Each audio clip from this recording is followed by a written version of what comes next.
হচ্ছে রংপুর হসপিটাল। প্রতিদিন কত শত শত রুগী আসে, অনেকে সুস্থ হয়ে আনন্দের স্বস্তি নিয়ে বাসায় ফিরে যায়, অনেকেই মৃত লাশ হয়ে বাসায় ফিরে যায়।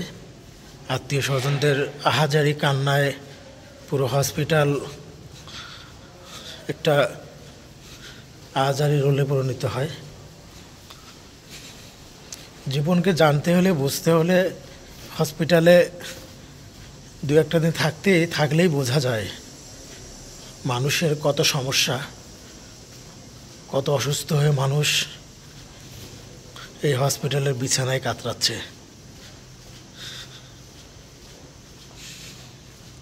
আর আমরা অহংকার, অর্থবিত্ত নিয়ে প্রতিযোগিতায় লিপ্ত আছি। রংপুর হসপিটালের পরিবেশ এখন অনেক ভালো। আগে নোংরা বেশি ছিল, এখন নোংরার পরিমাণটা অনেক কম। সবসময় পরিষ্কার রাখার চেষ্টা করে।